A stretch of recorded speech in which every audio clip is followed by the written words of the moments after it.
All right, today we're making authentic Greek dressing. This is the dressing I've been making for 20 plus years.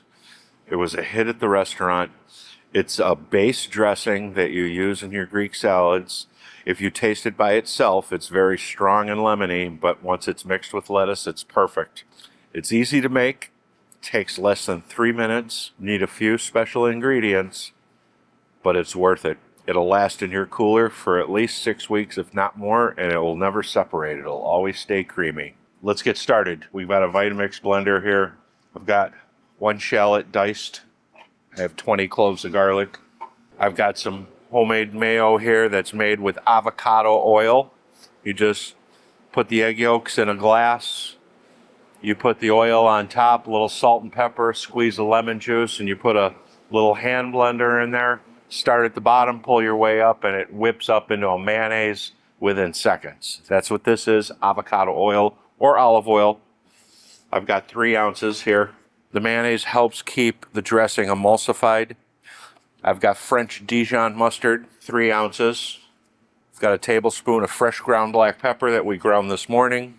I have 3 ounces of my seasoning. If you don't have my house seasoning, you can use 2 tablespoons to 3 tablespoons of kosher salt.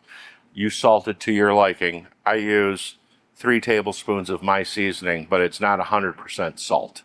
So that's why I'm suggesting you use 2 tablespoons of salt.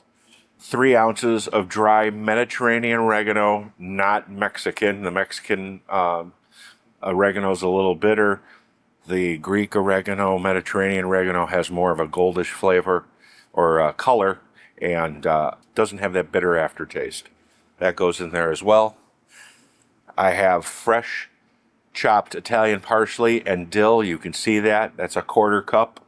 The Cretan style Greek dressing is 1 cup of fresh squeezed lemon juice and 1 cup of apple cider vinegar.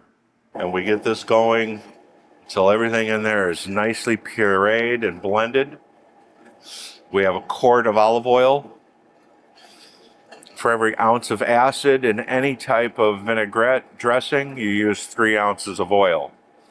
So we got about 16 ounces here, but we're going with less olive oil for the Greek dressing. So we're using about 2 ounces of oil for every ounce of citrus. So if you like it less tart, then use more oil. But you have to remember that with Greek dressing, you're tossing your lettuce, so it will dilute it.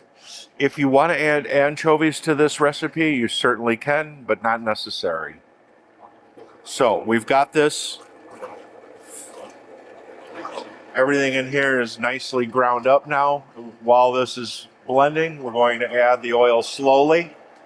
We don't want to add it all in one shot because we want this to emulsify. And what's going to happen as you add this oil, it's going to start to thicken up because there's egg yolks in Dijon mustard, and you've got the egg yolks from the mayo. You can see the viscosity of the dressing thickened up on us. And we're going to turn this up a little bit.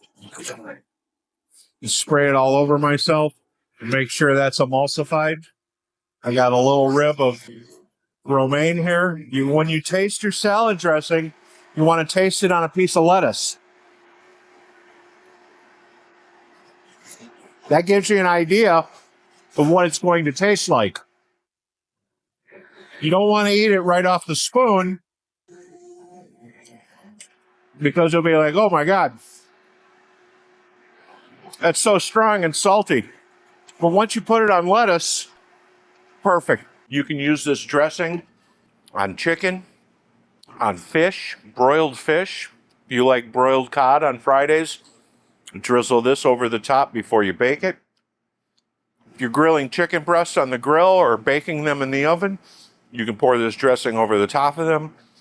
My Greek style ribs, this is exactly the same dressing that I use for the Greek ribs. If you love barbecue ribs, a little drizzle on this with the barbecue sauce is delicious. That's Greek dressing. It took us all of 3 minutes to make this. It took me about 10 minutes to get my ingredients together, but this is real Greek dressing for Greek salads. Hope you make this one.